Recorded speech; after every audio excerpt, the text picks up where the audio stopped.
Olá, espero que todos estejam bem. Nós vamos dar continuidade então às nossas aulas de arte, dando aí continuidade, continuando os nossos estudos sobre essa relação entre o cotidiano e a arte. Hoje a gente vai falar um pouco sobre como o cotidiano ele aparece, na arte, ele é representado na arte, por exemplo. Então a gente já primeiro tenta lembrar, o que é o cotidiano, para a gente ter isso em mente, que é algo que acontece diariamente, que é comum. E obviamente esse cotidiano ele vai se modificar com o tempo. E dependendo também da região onde você mora e tudo mais. Mas essa modificação que acontece com o tempo, ela também é retratada na arte. Por exemplo, quando nós estudamos a arte rupestre, a gente vê que a arte rupestre ela representava ali o cotidiano do homem, do ser humano na pré-história. Então, ela retratava, por exemplo, as caças, os rituais de dança, os animais, que era tudo que fazia parte ali do dia a dia deles. Era como eles trabalhavam, como eles se divertiam, como eles faziam os rituais deles. Inclusive a própria arte rupestre, o próprio ato, de fazer as pinturas dos animais nas paredes, era parte de um ritual de caça. Então era algo ali que também fazia parte, era uma atividade que fazia parte do dia a dia deles. Mais para frente, lá por volta do século XIX, a gente tem o estilo do rococó. O rococó ele também vai retratar o cotidiano, mas de uma forma completamente diferente. Vocês estão vendo aqui nesse exemplo, que está retratando aqui, essa pessoa no balanço, no meio da natureza. Antes, ali na arte rupestre, a gente viu sendo retratado a questão da caça, voltada para o trabalho.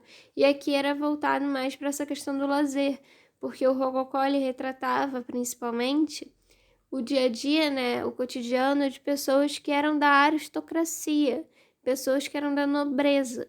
Então era retratado sempre esses temas mais fúteis, mais ligados ao lazer, porque eles não tinham essa questão do trabalho que se tinha na pré-história. Eles eram pessoas ali que eram a classe mais rica e influente do período. Então, o dia a dia deles era o cotidiano deles era completamente diferente do que a gente viu na arte rupestre. Isso continua acontecendo, essa retratação do cotidiano em ambientes específicos, em sociedades específicas, grupos sociais específicos. Então, por exemplo, a gente tem esse artista que é muito conhecido por retratar a vida que se levava nos cabarés, nas festas, nos bares. Ele fazia até os cartazes desses lugares também. Era algo ali que era o cotidiano dele, que era o cotidiano que ele vivia. Já Cezanne também era um outro artista que retratava o cotidiano ali um pouco mais simples também. Também muitas vezes ligado ao lazer, mas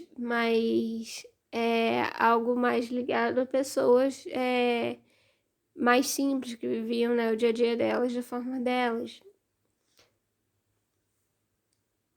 Hoje em dia a gente ainda vê isso acontecendo. Eu trouxe um artista pra gente trabalhar, pra gente estudar um pouquinho, que é um artista brasileiro chamado Rodrigo de Honda. E é atual, tá? As coisas que ele faz. Ele utiliza a pintura a óleo, que é um tipo de pintura que é muito tradicional, que é muito parecido com o que era feito lá no século XX, no século XIX, por ali. A pintura a óleo surge no Renascimento, então ela foi utilizada, é uma técnica utilizada já há muitos séculos. Surge lá por volta do século XVI, se eu não me engano. Então a gente tem aqui o uso, da pintura a óleo hoje em dia, ainda acontecendo.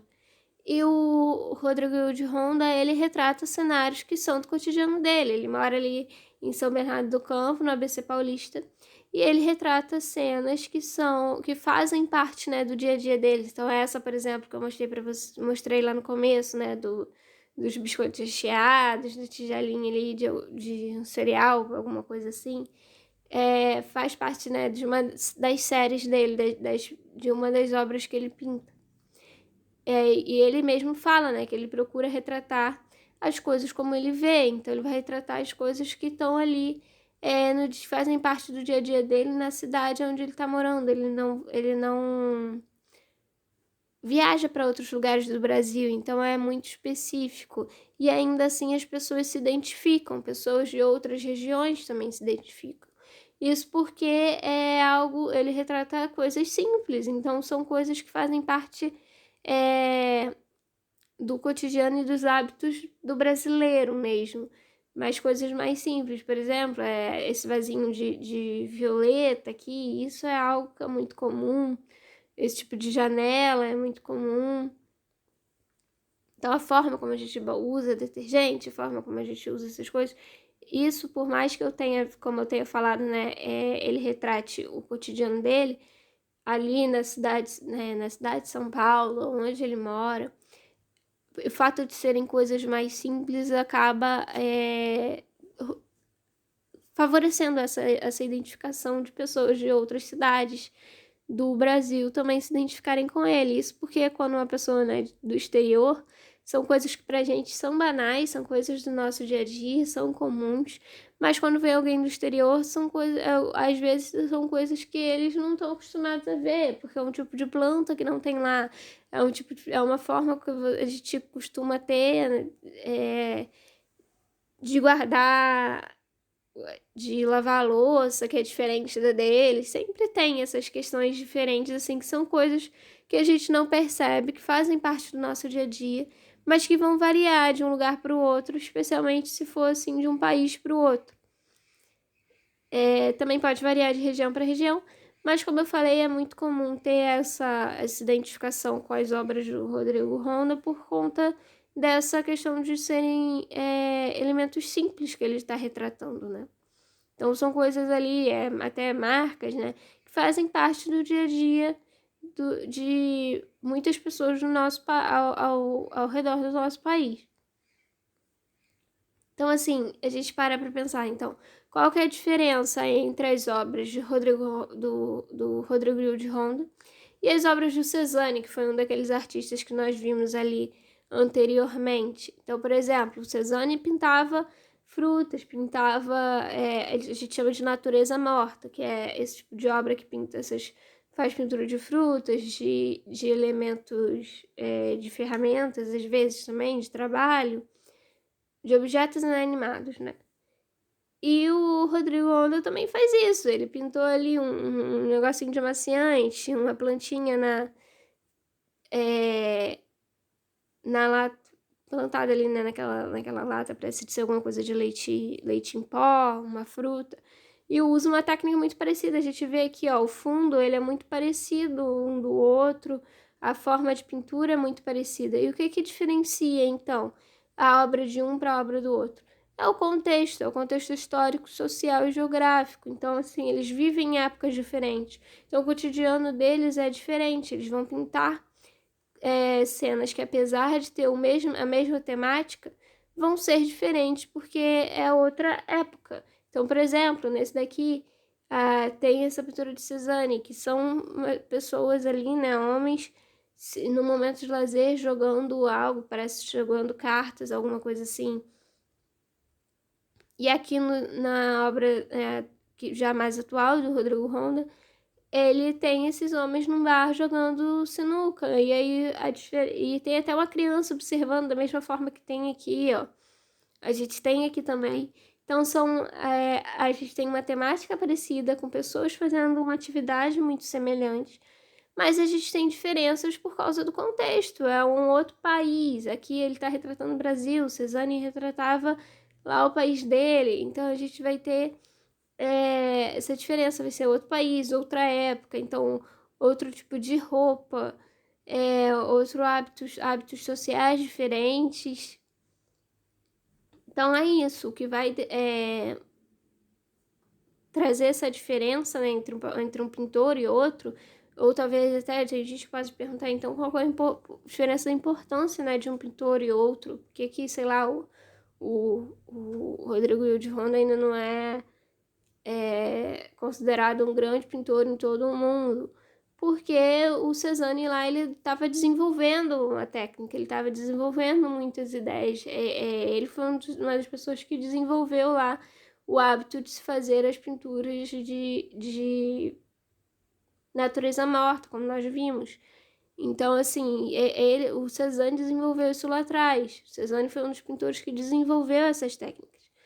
E o Yuji Honda, ele utiliza isso hoje em dia e traz de uma forma diferente, o que acaba sendo, né, mais único porque hoje em dia não é mais tão comum se fazer pintura a óleo.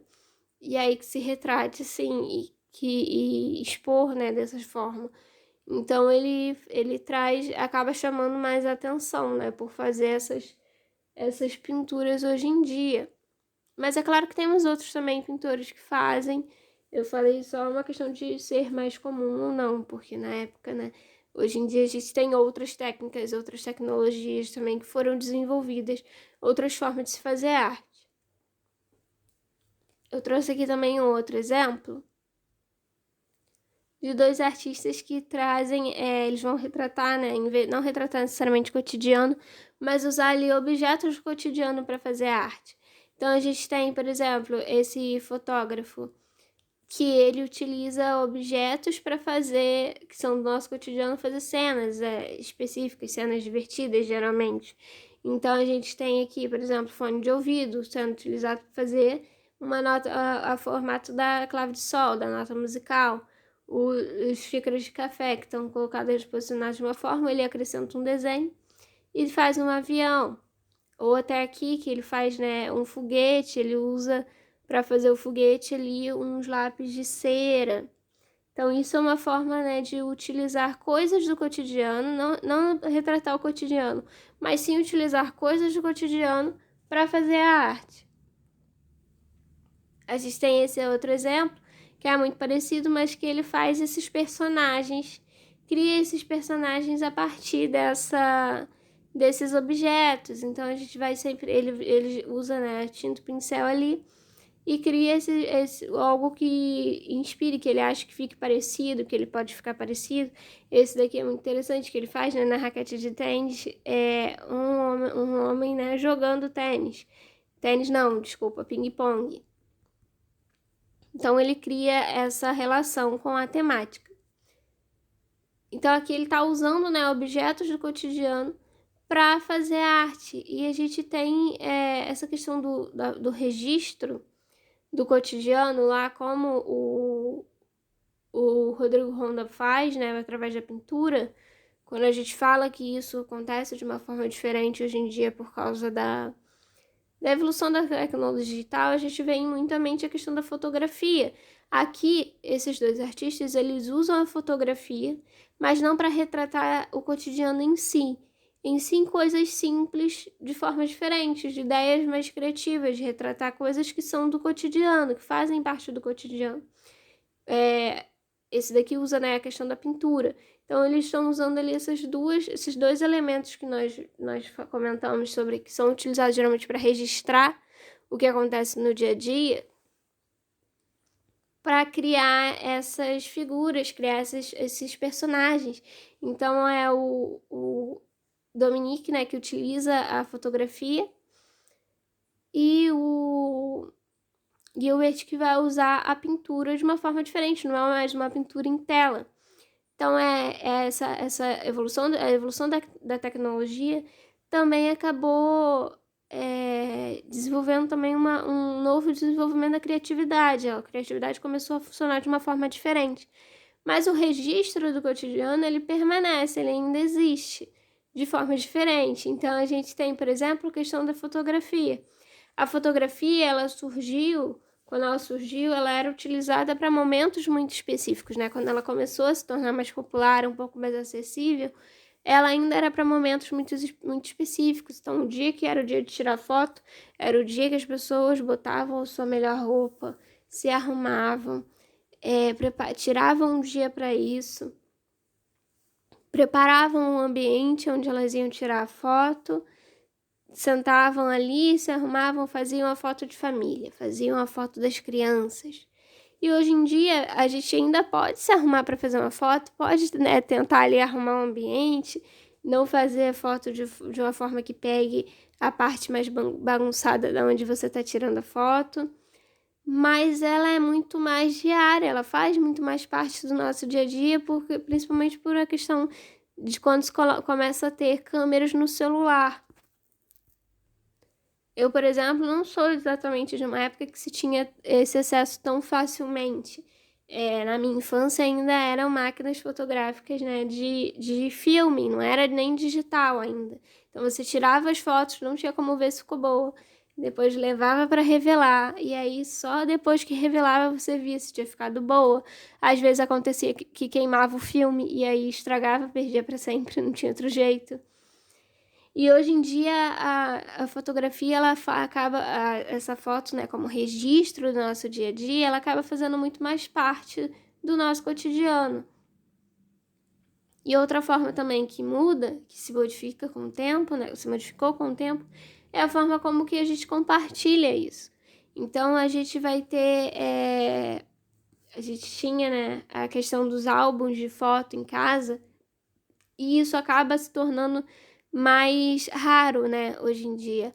A gente até tem... É interessante que o álbum físico, ele volta a ser como era a relação com a fotografia antigamente, que era só de momentos especiais, muito específicos, né? Então, a gente tem o álbum de fotos de casamento, a gente tem o álbum de fotos de 15 anos, de batizado, de formatura. Mas antigamente a gente tinha, na minha infância, né? Principalmente a gente tinha os álbuns de fotos das férias, os álbuns de fotos da festa de aniversário de 9 anos da criança. Álbum de fotos, sei lá, de um dia que você tava brincando na piscina e tinha vários álbuns, assim, que mostravam vários momentos da sua vida. E hoje em dia o álbum físico ele tá voltando a ter essa relação de ser para momentos específicos, né? Isso porque a forma de compartilhamento se modificou, especialmente depois com a criação das redes sociais. Então, o álbum de foto é o Instagram, o álbum de foto vai ser, sei lá, o álbum do Facebook. Então, essas fotos, né, mais diárias aí, e conforme as próprias redes sociais vão se modificando, a forma como a gente vai compartilhando, a forma como a gente vai salvando, isso também se modifica. Então, a forma como se usa, né, o Instagram, às vezes era muito utilizado só para mostrar um tipo de foto muito específica. As pessoas tiravam fotos quando estavam passeando, tiravam fotos, né, era muito comum que se falava, né, eu lembro quando começou a ser mais popular aqui no Brasil, as pessoas falavam muito que era sempre usar, as pessoas sempre usavam para mostrar, tirar foto de prato de comida, de doce, essas coisas. Hoje em dia ainda é assim, mas não é só isso. A forma como a gente foi usando foi se modificando, depois começou a ter os stories. E aí a gente começa a retratar, a divulgar, compartilhar mais momentos do cotidiano através mais básicos, né, mais banais ali do cotidiano, através dos stories, por exemplo. Então, essa forma como o compartilhamento acontece, ele foi se modificando com o tempo e continua se modificando também. Isso porque também vão ter pessoas que vão usar isso de forma diferente, não só por conta da evolução da tecnologia ou da forma como que das modificações, né, atualizações que acontecem nas redes sociais. Mas pessoas que têm ideias diferentes, têm ideias criativas também para se compartilhar coisas naquela mídia, naquele tipo de rede social, naquela mídia. Então a gente tem muito artista que cria, né, ali o feed, o perfil no Instagram para se divulgar, como ilustrador, como artista, como dançarino, enfim. Então as pessoas vão ter fotógrafos também, né, utilizam muito como forma de divulgação as redes sociais. Então, a gente vai ter esses diferentes usos desse compartilhamento feito na rede social por pessoas diferentes, porque tem ideias diferentes, tem objetivos diferentes com aquele compartilhamento. Pode ser só para mostrar ali algo que você está vivendo com a sua família no seu dia a dia, ou pode ser para mostrar o seu trabalho. E aí vai ter, tanto que começa a se ter a opção de ter um perfil de profissional, porque tem ali algumas configurações, né, que são específicas para quem está fazendo um perfil que é voltado para trabalho, com objetivo de trabalho. E isso a gente, nessa questão das redes sociais e da internet, né? A gente também tem essa questão do acesso e da diferença, como se grava vídeo também, como se faz vídeo e como se tem acesso a cinema, por exemplo. E na próxima aula a gente vai dar, então, continuidade a esse assunto, falando mais por essa questão mais voltada para o vídeo e para o cinema. Por hoje eu vou encerrar por aqui e a gente se vê na próxima aula.